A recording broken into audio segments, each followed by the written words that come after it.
Tarte hau Tolosako udalak babesten du.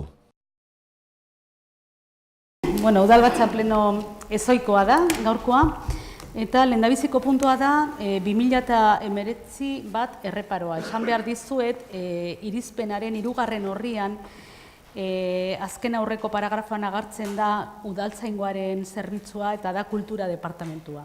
Hor dago hanka sartze txiki bat. Eta zuzenketa hori egingo dugu diktamenean eta zuzenketa horrekin proposatzen da.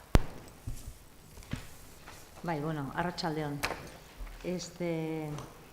Erreparoa gai zerrendaren lehenengo puntua da, bigarrengo puntuan fakturaren, itxitako ekitaldiko fakturaren onarpena datorrelako eta bertan agertzen dalako Bellotaren faktura. Ingera honek referentzia egiten dio Usabalgo pabelloiari, non dakiztuen bezala inauterietako karrozak gordeta dauden. 2017 urtean kontratua sinatu zen, urtebeterako. Kasu horretan, lizitazio hori gabe, arrazoia izan zen, hirigintzako txosten batek egiaztatzen zuela, karroza gordetzeko baldintza betetze zituen pabelloi bakarra Bellota zela. Kontratua berritu ahal izateko, orain bai, lizitazio baten legezko egin beharraren ohartarazpen bat egonda, eta dagoeneko lizitazio publiko horri hasiera eman zaio tokiko gobernu batzarrean, publizitatea, berdintasuna eta lehia printzipioak bermatuz. Bitartean eta kontutan izan da kontratu amaitu ondoren karrozak pabelloian gordeta jarraitzen dutela, 2018 urte amaierako gastu konpromisoa denez, ingera ebaztea udalbatza plenoari dagokio. Kultura departamentuak egiaztatu eta onartu du ordaintzearen aldeko iritzia, baita ere udal idazkariak bere ohartarazpena egin ondoren, eta faktura hori ordaintzeko lege oinarria da, administrazioaren ordainketaren betebeharra ez dela oinarritzen inolako kontratu edo negozio juridikoan, baizik eta administrazioaren arrazoirik gabeko aberastearen printzipioan. Cristian? Iñaki? Arratsaldeon, batzordean esan genuen, ingeraren aldeko botoa eman genuen, baina gure kezkak asaldo genitun. Izan ere, orain dela 7 hilabete, 8 sortutako egoera bati nahi digu inaurre, kontratua orduan bukatu zen, eta ez dugu lertzen nola iritsi gian maietza arte, joan den urteko abendua eta azaroa Bellotaren jabeari pagatzeko bidea aurkitu arte. Iruditu zaigu asko luzatu dela egoera, ez dakigu arazo tekniko izan den, arazo politikoa izan den, arazo politiko-tekniko izan den, baina, kaso isolatu izan balitz, gaitzerdi, gertalizezko lakoak etxerik honenetan ere. Baina, eskantzeko egoera batean gaude orain, amaitu berri diren, amaitzear dauden bi kontratuen egoera berdintxua da, hendik ez da lehiaketara atera, edo atea berri dira, edo ateratzeko bidean daude, alegia kontratu bukatu denean, hendik horren jarepena nola izango den ez dago erabakita. Eta ari naiz Leidorren kontratuei buruz, maiatzean bukatu dena, eta Otaren kontratuei buruz, Ilonen bukaeran bukatu dena. Badakit, kontratu lege berria, eta lako gauza batzuk aipatu dizke, bainin berdin ez dakizen bat txosten, gauza martxan jartzeko, administrazio asko geldetu dela, baina iruten zaigu, olako erabaki, data jakin bat duten erabakien aurrean, ezin dela azken momentu artean gauza luzatzen ibili. Eta ingera honen kasuan, Bellotako nagusiari pagatu behar diogun, eta oso garbi dago, pagatu behar zaizkiola, ezin dela itxoein, 8 hilabete hori nola bideratu erabaki arte. Lehenago behartzula honek, besteik ez. Nik zerbait aipatzearren, bakizute Bellotan karrozak egon aurretik deltan egon zirela, 2013an egin zen lehenengo kontratua deltan karrozak egoteko, 2014an bestea, 2015an bestea, 2016an bestea, 2017an bestea, gero sutea izan zen, da gero izan zen trasladoa Bellota pabelloira. Kontratu guzti horietan etzan lizitazioaren beharrik egon, behar hori orain agertu da, ez? Kontua da, legealdi guztia daukatela bere egoera, eta amaitzear dagoen legealdi honek ere berea izan du, ez? Legealdi honetan, hainbat korapilo askatu behar izan ditugu, kasu honetan, eta faktura honi dagokionez, udal batzari dagokio iritzia ematea, lehen aipatu ditudan arrazoiak direla medio. Beste hainbatetan, alkateak egin behar izan dio aurre egoerari, eta izan dira hainbat kasu, ez? Adibidez, hiribusarekin soluzioak bilatze aldera hartutako erabakietan, Jurramendi egoitzaren langileen lanpostu balorazioaren aplikazioari dagokionean, eta aurre egin diogo baita ere, ezta? Baita ere, enplegu planari, enplegu plana gauzatzea izan da, beste askatu beharreko korapilo bat, eragile guztien adostasunekin egindana legealdi hontan, edo Tolosako musika bandaren 25 urteko hitzarmena izan da beste korapilo bat ere askatu egindana, ez? Brigada eta udaltzaingoaren aparteko orduen egoera beste korapilo bat zan askatu behartzana eta askatu da, ezta? Esan egitena da, legealdi bakoitzak bere erronkak dituela, datorrenak ere izango dituela hainbat eta hainbat korapilo askatu beharreko, herritarren arreta zerbitzuari dagokiona, udal barruko antolaketari dagokionez ere buelta bat eman behar zaio, langileen lanpostuen balorazioari dagokiona. Nik uste dut bidean azalduko dirala hainbat eta hainbat korapilo, eta uste dut elkarlanean arduraz eta erantzunkizunez denon artean lortuko degula korapilo ikaskatzea. Bestek ez palima da, bozkatu egingo dugu. Aldeko botuak, hau batez, onartu da. Bigarren puntua da, itxitako ekitaldiko fakturen onespena. Begoña. Gabon. Hemen daukaguna da bigarren puntuan, da beste kasuetan bezala da 2018ko ekitaldiko faktura data duenak momentu hontan iristen zaizkigu, eta egin behar duguna da obligazio hori aurre. Horretarako behar duguna da osoko bilkuraren nolabait baimena ordainketa hori egiteko. Totala eta fakturak hemen azaltzen dira zerrendatuta, totala iristen da 9.087 eta 14 euro. Eta gure proposamena da onartzea ekitaldi itxitako faktura hauek.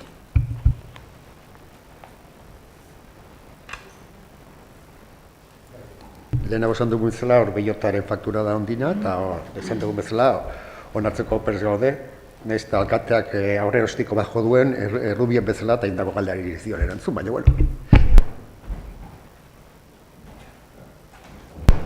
Zer, igual, nahi dezuna da referentzia egitea aipatu dituzun bi kontratu hori, eta egingo diot, ez? Lehideorko kontratu txiki baten bitartez luzatu da irailerako jarriko da martxan lizitazio berria, eta otarena ere luzapen horiek legearen barruan daude, eta horrek aukera emango digu lizitazioa ateratzeko garaian plieguak askoz ere aztertuagoak eta landuagoak ateratzeko, eta nik uste dut legean barruan daudenez gainea ez dela ezoiko beste ezer, baina, bueno, bozkatzera pasako gara orduan. Hola, zer blanko ondo ordezkatzen nuke fullback bezala.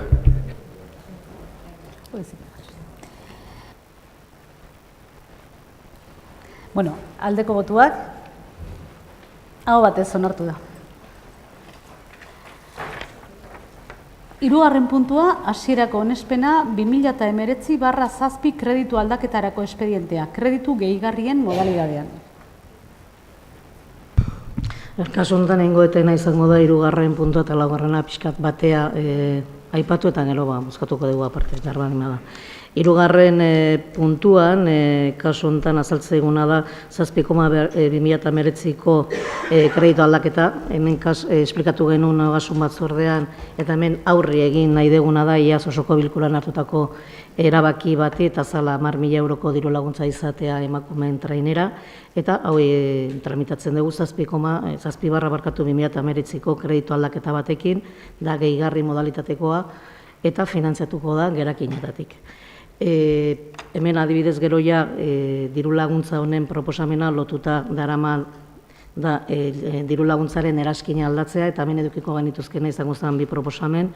Alde batetik izango zen taldeari 10.000 euroko diru laguntza izendun bat ematea, txostenetan azaltzen den bezala, arraun eta sustapenaren helburuarekin, eta bigarren proposamena izango zen kirol taldeen diru laguntza barne, jarduera berezetatik 5.000 euro jaistea, eta jarri beste diru laguntza izendun bat 5.000 eurokoa izango zen Gipuzkoako Kirol Egokituen Federazioaren izenean. Eta proposatzen duguna da, kasu, bai 3. eta bai 4. puntuari aldeko botoa ematea.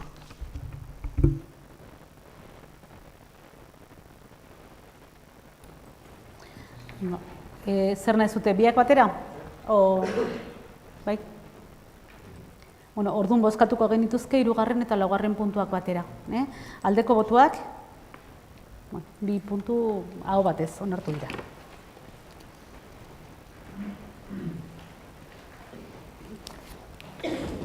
Bosgarrena, 2018ko aurrekontuaren likidazioaren berri ematea.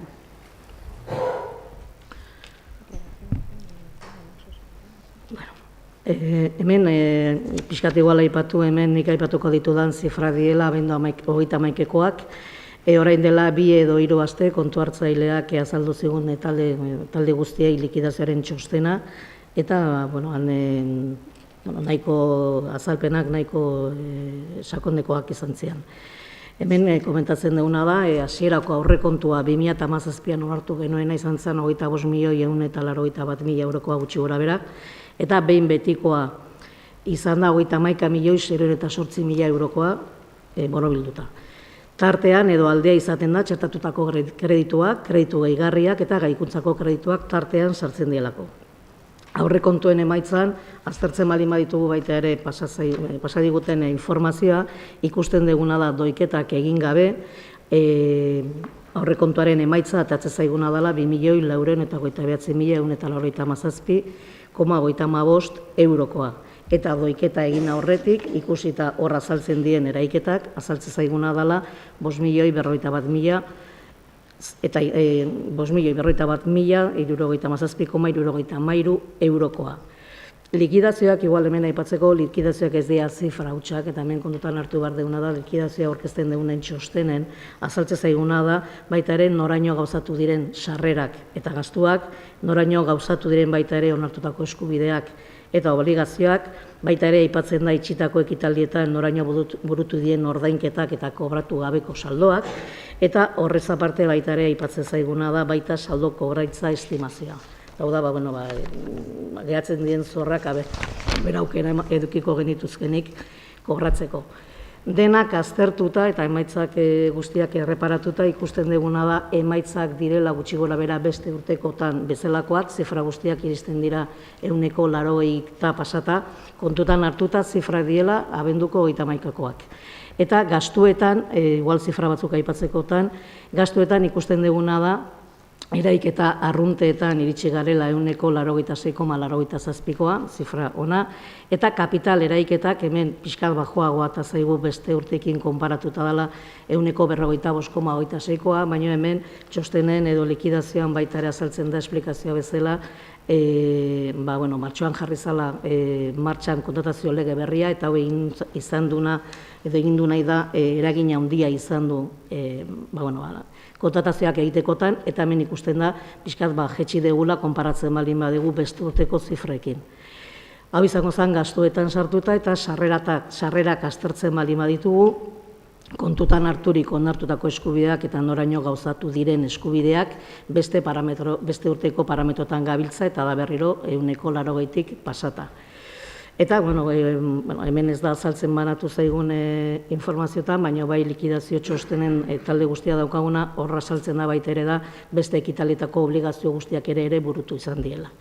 Berez, orokorretan datuak onak dira, eta konparatzen baldin badegu beste urteekin gabiltza parametro horietan.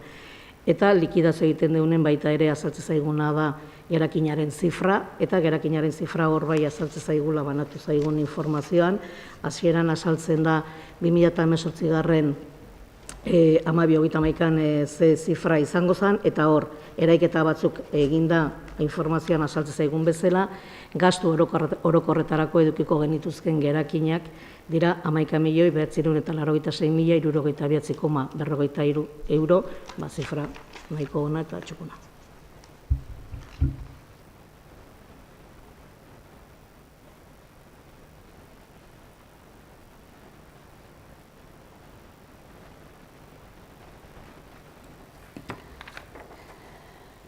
Seigarren puntua, 2019/1 kreditu txertaketa modalitatean egindako kreditu aldaketaren espedienteari buruzko 2019/454 alkatetza dekretuaren berri ematea.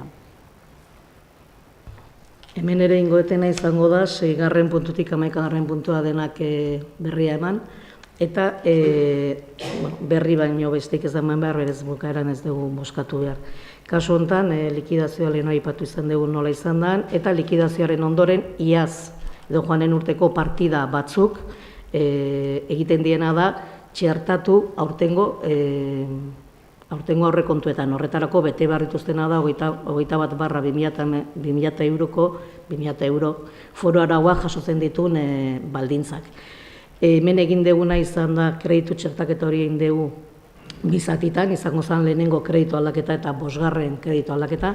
Kasu honetan, egingo genukeena izango zen 4.750.507,01 euro txertatu aurtengo aurrekontuetan, eta banatu zaigun informazioan azaltze zaigu ze partida dira eta zenbatekoak diren.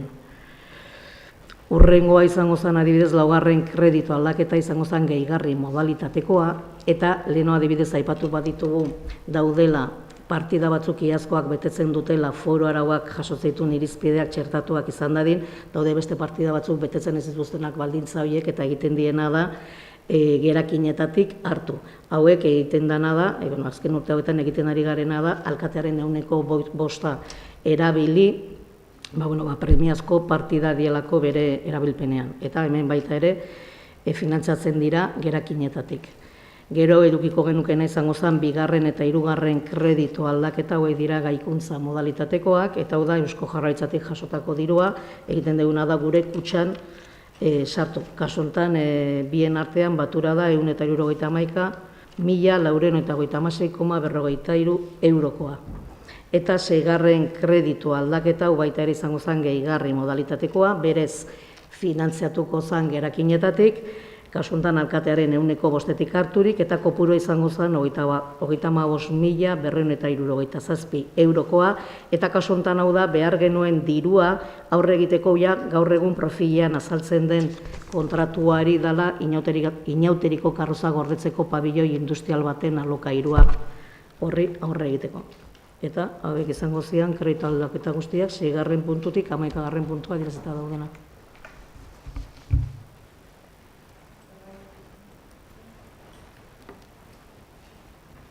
Horrekin kontsideratzen daia berri eman da dago, orduan, jungo naizea 12. puntura, bai? Bueno, 12. puntua da, Tolosako udalaren jabetzako eraikinak berritu eta erabilerak antolatzeko irizpide orokorrak jasotzen dituen egitasmoa onartzea.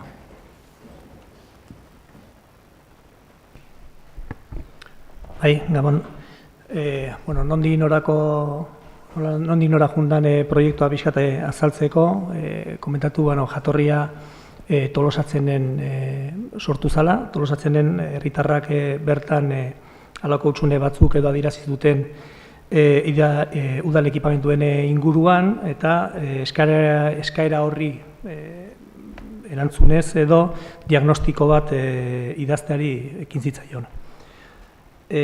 Lan hau Iritikat enpresakok burutu dute.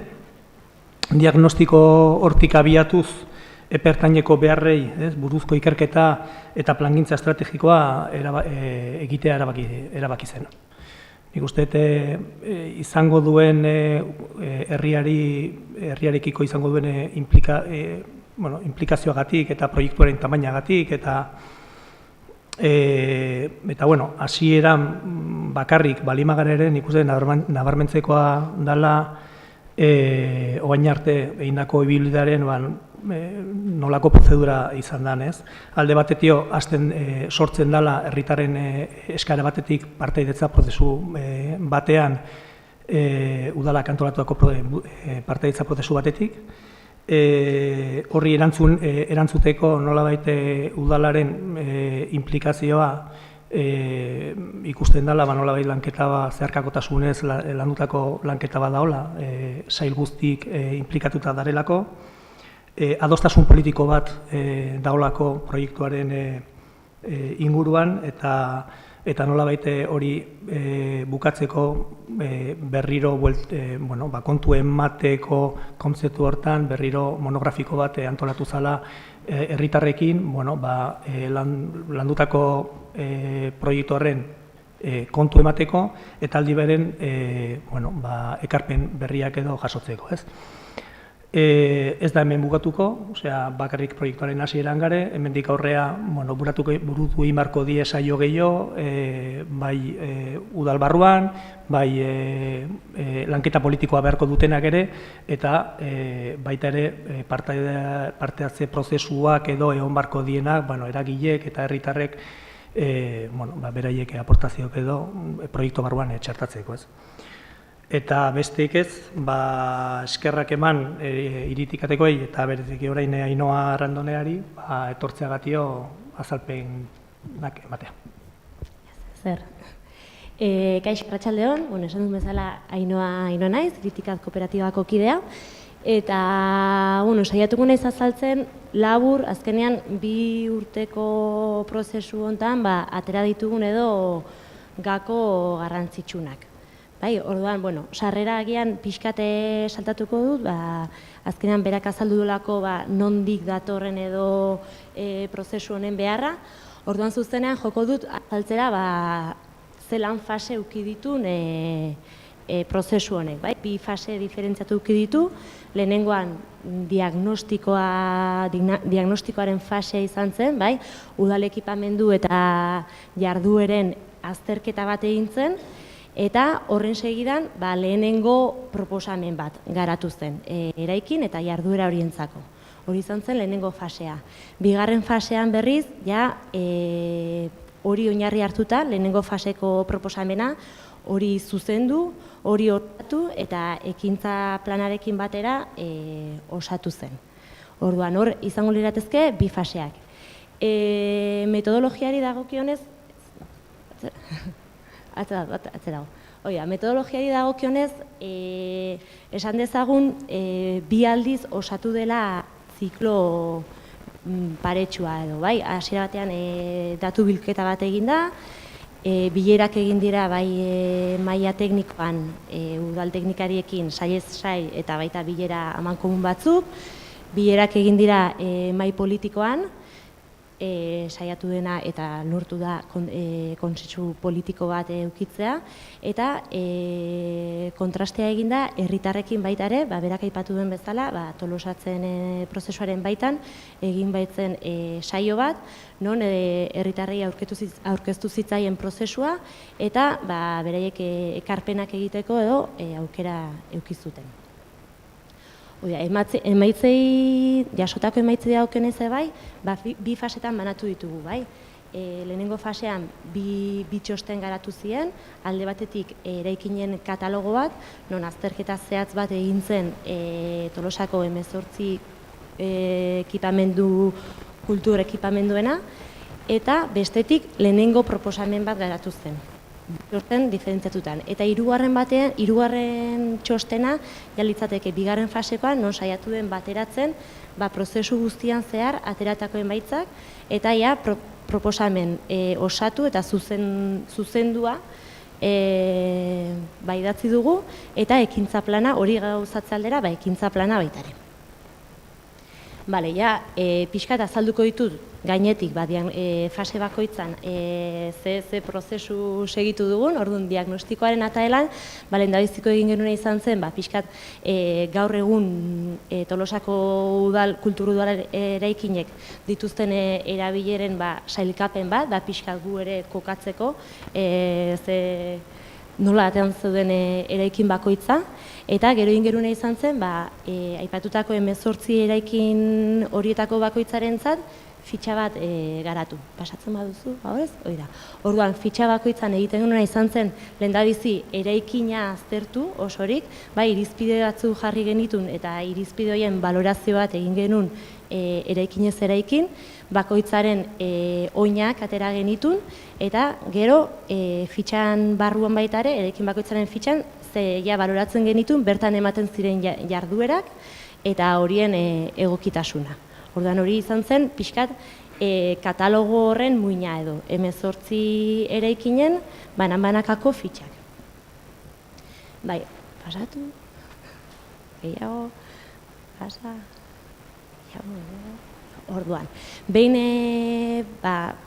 ikerketa hori eginda, bai, udale eraikinaren banan-banan, ikusi horrena izan zen, arazo batzuk edo errepikatzen ziela eraikin askotan. Bai, orduan, arazo nagusi horiek zein izan ziren, lau horiek detektatu genitun batez ere. Alde batetik batzuk gaino okupazioa edo zuten, bai, saturatuta daude, daukaten aktibitate handiaren gatik. Beste batzuk zaharkituta daudela ikusi genitun eta ezin beste birgaitze bat behar dute. Beste batzuk azpi erabilita daudela ikusi genuen, hau da, daukaten espazioa ez dagoela aprobetxatuta egunean, eta beste batzun kasuan ikusten genuen bazkenean pixkat bertan ematen ziren jarduerek edo koherentzia falta bat edo zutela. Azkenean erabakia jundelako hartzen pixkat inongo hildo estrategikoa segitu gabe. Orduan, arazo nagusi horiek kontutan hartuta eta aurretik aipatutako azterketa, egin genuen izan zen 18 eraikin horiek pixkat sailkatu 3 bloketan. Batetik, bertan ematen ziren jarduerak leku aldaketa bat behar zituzten eraikinak. Bestetik, jarduera horiek ongi ikusten genitun toki horietan, baino eraikinak hobekuntzak behar zituen, lanak egin behar ziren bertan, eta beste 3. bat, ongi ikusten genituna, bai jarduera aldetik eta bai espazio aldetik. Orduan, hau izango zen pixkat lehenengo diagnostikoaren bukaera, eta lehenengo fasean egin genuen izan zen, diagnostiko hau hartuta osatu genuen proposamen bat. Orduan, oain ez dizut azalduko proposamena, zatik lehen esan dizuten bezala, bigarren fase hortan egin duguna izan da proposamen hori hartu, zuzendu eta osatu. Orduan, bigarren fase honei deitu diogu berrantolaketarako plan estrategikoa. Eta, zergatik deitu diogu horrela? Ikusten genuen azkenean, jarduerak birrantolatzerako orduan, Tolosaren izaera eta potentzialitatea izan dugu oinarri. Eta hori sustatze aldera, ekipamenduez haratago, doan proposamen estrategiko bat burutu beharra zegoela. Orduan horretarako, atera ditugu, hau ere, esamarra dago Tolosatzen herritarren saioan atera zela, eta baita zenbait teknikoekin burututako zenbait bileretan. Orduan, ikusi dugu egokia, espazioak birrantolatzeaz gain, nolabait, kudeaketa eta antolamendua ere, horren inguruko proposamenak ere txertatzea txosten honetan. Orduan proposamen horiek, edo kontzeptu gako horiek, lautan edo definitu ditugu, alde batetik izango zen, pixkat marka bat sortzea, Tolosa kultura deitu diguna, hori gure proposamena izan da, baina azkenean marka bat, pixkat Tolosako kultura potentziatzea aldera. Bestetik ikusten genuen zen, zenbait eraikinetan, espazioan aldaketak emateaz gain, kudeaketan ere eta bertako funtzionamenduan aldaketak eman barra zela. Eta horretako ikusten duguna garrantzitsua da, hori definitzeko prozesuan, prozesu parte hartzaileak egitea.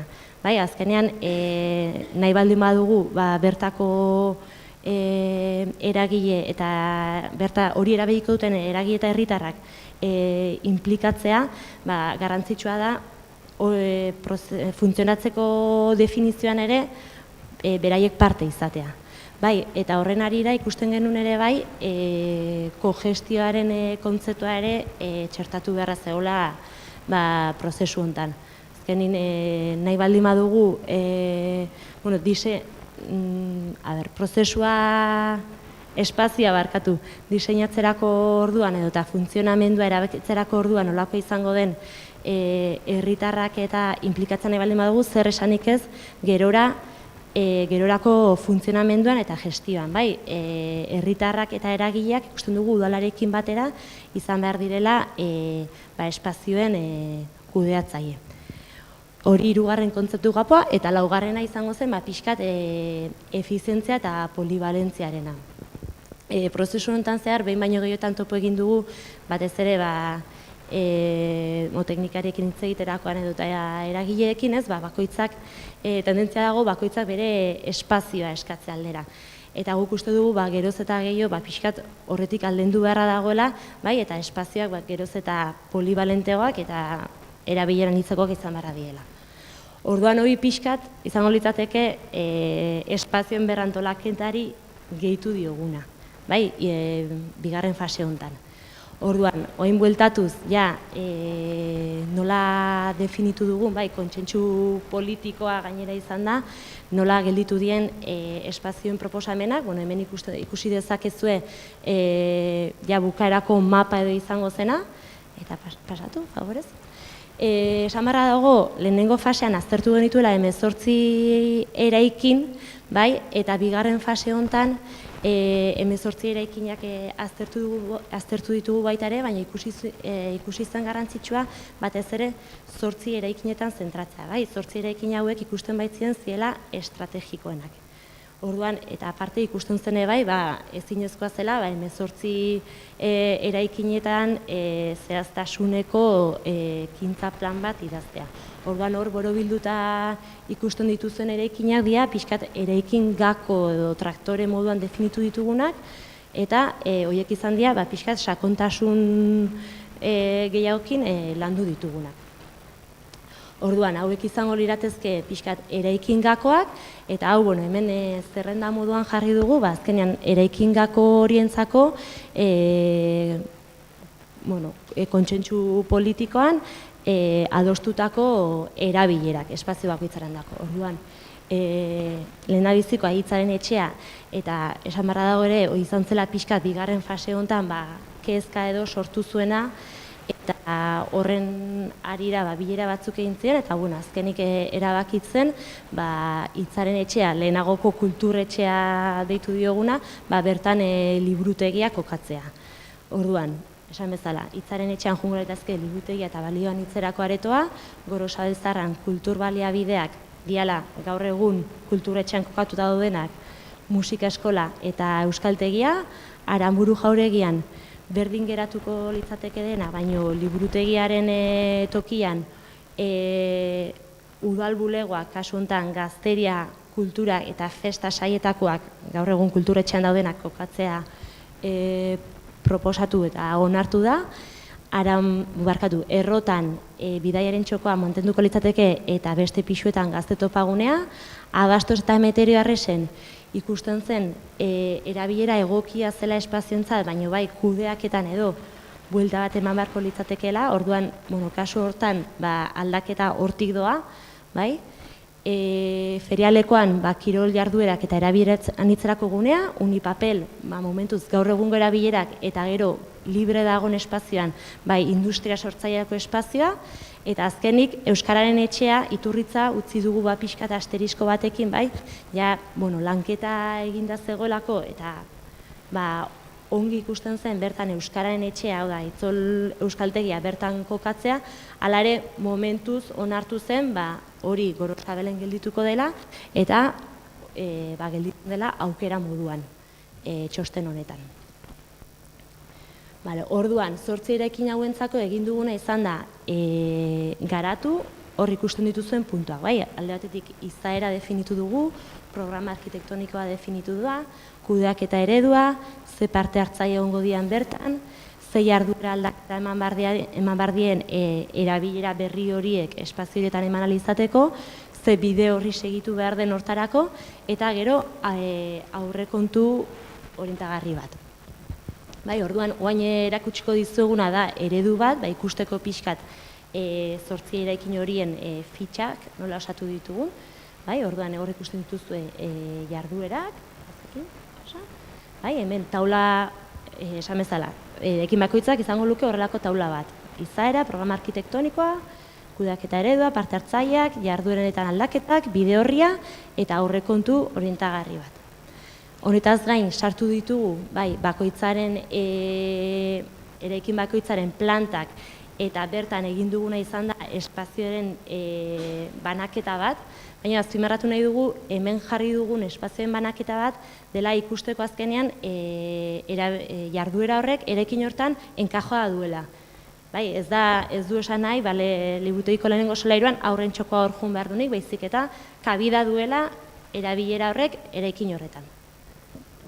Eta azkenik, egin duguna izan da, pixkat aldaketa guzti hauek eman ahal izateko, ekintza plan bat, eta azkenean aldaketa horiek kronologikoki denboran zehar, ze modutan joan beharko liratezken. Orduan, 4 fase definitu ditugu, eta fase bakoitzan, ze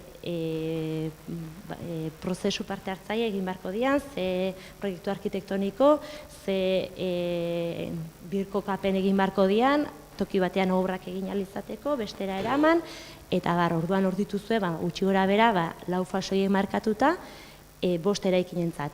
3 ez ditugu sartu, horbean izartxo batekin daude, azkenean Unipapel Ferialekoa eta Iturritza ikusten ditugulako, azkenean prozesu independenteak edo izan daitezkela, eta ez daudela baldintzatuak besteen aldaketekin. Eta, hoxe izan da pixkat. 2 urte hauetan egindako lana, mutxan kontatuta. Zakite galderak?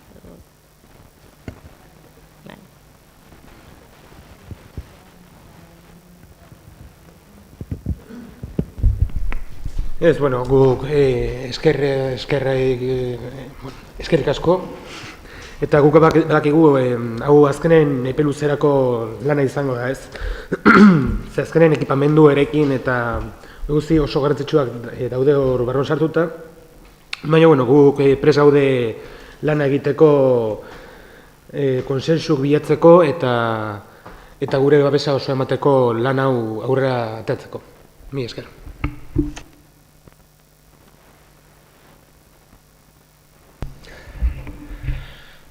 Eskerrak ematea etxenekoa izate omen da, eta esemizio eskerrak irikitaki eta inoari, egindako lanagatik. Egia esan, entregatu zen iguten txostenarekin, oso batzuk ez ditu, non dekusten, beste batzuk beto, baina behitzat eman zigun argazki oso potentea eta oso zehatza zeintzu ziren Tolosako udalen jabe gupean zeuden eraikinen egoerak, erabilerak eta zerronken aurrean gunden. Eta hortik abiatuta, posibil izan dugu, iritsi puntu hortara iristita, eta garbi dauzuen lari gabe zinela hortara iritsiko. Eta baita eskerrak izan dezuen pazientziakin gurekin, azkeneko 5-6 atetan uste 3-4 aldiz alatu behar izan dezuela azken txostena, bore bileratera eta etzezien ohar, nabi ordura eta hori guztiegatik. Eskerrak ere parte hartu duten udal teknikari guztiei, bere lanagatik, bere denboratik, bere aholkuengatik, eta baita bere iritzia banduten eragile eta herritarrei. Eta zorion du, horako gai komplexu, epe luzeko, zail, ikuspegi bidez berdin batzuk ere batzuden hasiera batean, adostasun batera iristiko gai izan garelako, eta nik uste, horako proiektutan laniteko modua behar duela izan uste dugu, eta hau da adibide praktiko bat egin litekela. Badakigu ez dela 2 urtetan konponduko den asunto bat, 10 urte bai erreskungo direla, edo gehiago hemen plantatzen den guztiari heltzeko, baina guk uste du egokera egokien gaudela, dozizuna dagoelako. Udaletxeak momentu honetan baliade finanziero nahikoa dauzkalako olako bati ekiteko, leheno entzun dugu Begoña Tolosak esandako zifrak erakinetan eta bar, gainera erosi parkeak pagatzeari gutziko digu, horrek ere beste balio batzuk emango dizkigu mendiko horrea, baina horrenkak ez dira txikiak, ze izan ere plan honetan guztian, idean honetan guztiak kulture txikira zio behar dugu, talibu egin, eta hori badakigu, obra handia, zaila, komplexua izango dula, eta badakigu ere plan hau, hemen onartzen duguna honek ere aldaketa izan ditzakela etorkizunean. Agertuko dira lazoak, agertuko dira behar berriak, zebain Tolosan egiten diren gauza batzuk, hain dela 5 urte ziren egiten, eta tokia daukate udalea ikiletan. Orduan, hemendik 5-6 urtera, Tolosar herri aktiboni honetako biztanlei ze okuritu dakieken, nor daki, gauza interesgarri asko okuritzen bazizkie. Orduan, azpimarratu adostasuna, azpimarratu bagaudela ekonomikoki honi ja ekiteko moduan, eta guztion helburua izan beharko lukela atorren legegintzaldian gutxienez emakumeen etxez aparte, hori hor dago, eta nolabait ere hemen txertatzen da proiektu honetan, orainarekin bat okupatuko dulako, kulturetxea berri bat izatea, Libuzkoe doktore atsegin eta funtzional batekin. Bildu konpromiso hori hartzen du, bide honetan lagunduko dituela beste indar politikoak, udatxean dauden beste indar politikoak eta herritarrak helburu hori lortzen, eta, horixe, lortzen dugu lagurte barru, kulturetxea, hortxe, berri, diziratxu ikustea. Mila esker. Nik, lehenengo zorionak Ainoari egin duen aurkezpenagatik oso borobile izan dalako ez, zeratik ez da oso erreza hain denbora luzean egindako lana, hain denbora txikian aurkeztea, ez da? Baina ez da lehenengo aurkezpena, ez bigarrena, ez hirugarrena, baina, eskerrak ematea. Nik uste dut importantea dela esatea, proposamen hau dela proposamen estrategiko bat, ez? Ja dagoeneko ibili gendunean buruan behartzala holak azterketa bat egin, ordun ere saiatze ginen adierazten horrela izan behar zuena, ez? Azken finean, epe luzerako udal zerbitzuen birrantolaketa bata, bide horri bat zehazten duena, gakoak aipatu ditu Ainoak oso ondo, parte hartzea, efizientzia, polivalentzia eta kogestioa dioa. Nik balioan jarri nahi nuke idatzizko lehenengo plangintza dela, zerbitzuak herritarrari eskaintzerakoan duen egokitasuna aztertzen duenean, une batez gelditu eta galdetu gure buruari, zergatik, nola, zer, non eta noiz herritarrari zerbitzuak eskaintzen zaizkionean, ez? Aipatu du Ainoak hainbat zerbitzuk badutela nolabaiteko koherentzi falta, zerbitzuak gehitzen joaten dira beharra sortzen danen arabera, halako baten nolabaiteko egituraketa bat behar du, ez? Eta hori da lana honen beharra, ez? Epe luzerako birrantolaketa baten aurrean aurkituko gera, eta ariketa honek zerbitzuaren egokitasuna eta zerbitzua nola ematen dugunaren nolabaiteko hausnarketa bat egiteko aukera ere emango digu, ezta? Ez dalako bakarrik kokapen aldaketa bat, baizik eta Ainoak esplikatu duen bezala, zerbitzu hori nola ematen dugun eta baliabideak nola erabiltzen dian birplanteatzeko ere balioko digu. Prozesuak fase ezberdinak izan ditu, aipatu ditu Ainoak, lehenengo pausua izan zen beharra ikustea, ez? Eta diagnostiko azterketa hori egitea erabakitzea, ez da? Gero uztartzea, jakintza teknikoa eta baita ere parte hartzea, planaren inguruko konsensua bilatzea, ekintza plan bat definitzea bigarrengo fase batean eta baita ere eraikin traktoreen programa, ez? Egia da baita ere etorkizunean izan litekeela dokumentu bizi bat, behar gehiago ere aurkitu daitezkeelako, plana egiten ari ziren denbora horretan ere izan dira aldaketak zehazki emakume etxearen inguruan, beraz, dokumentu importantea izango da, dokumentu horren gainean lanean jarraitzeko, ez? Beraz, mila esker, nik baita eskerrak ematen diet, parte hartu duten herritar guztiri, langilei eta bereziki hiritik ateko lagunei. Besterik ez. Besterik ez baldin badaukagu, legealdi honetan izango dugu oharren bat, onartu bar dugu? Ez que igual bozkatu behar duzu. Hausten unetzala bozkatzen. Oain falta da ez aprobatzea, sartu dugu. Venga, ba. Bueno, aldeko botuak? Hau batez, onartu da. Bai, eta galdera erregurik ez dago, aparteko osoko bilkura dalako, baina bakarrik gogorarazi azkeneko plenoa izango degula, ekainaren 12an, bai? Bakarrik akta onartzeko, eta han izango dugu aukera elkarra gurtzeko, beraz. Bai, gero, gauzatxo bate, jasoko dezute, zinegotziek, korporatiboek egin behar dezute azkeneko aitorpena eta sartzen diren, sartzen zeratenak baita ere egin behar dezute aurreneko aitorpena. Bueno, jarraitzen dezutenekin, batekin nahikoa izango da. Izango da, ondasunen eta jardueren deklarazioa jasoko dezute e-mail batean ale bat, ja deklarazioa egiteko eta kontaktuan jarri idazkaritzarekin nire aurrean izenpetzeko. Hori esan behar nizuen, bale? Ez dago galdera erregurik, baina igorrek aipamen txiki bat egin nahi du. Bai, ez aprobetxatu nahiko nuke gogoratzeko, bueno, asteburu honetan Jose Luis Longaron juntzaiu. Dena dakigun bezala, bueno, kulturetxeko tailerraetan hasieratik beste zenbait pertsonakin batea aurre eman duen proiektu bat. Eta, bueno, nik leheno garik esan duen modun, ustera noan oitakoa nauk, nik, eta jende asko eta oso interesgarri ez dautu jat, azkeneko bi legislatura horietan, eta horietako bat Jose Luis Longaron zan. Bere humiltasunetiken eta bere patxadatikan zenbat jendek deskurritu duen bere barrenen gaitasun kulturalak bazeudela. Eta, bueno, guain fetxa hauetan, ekainan beti kulturetxeko tailerrekoek erakusketa bat zuten, eta, bueno, urten zeharre bai, baina, bueno, egun hortan bereziki, gero zerbeza bat hartzea gote ginean, eta lasai kontutaz hitzein, eta guztua, eta gauza askotaz hitzein, eta disfrutatu behaekin. Bueno, hemendikan, bere familia idala unai besarkada hundi bat, asko batzea galabetaz. Venga.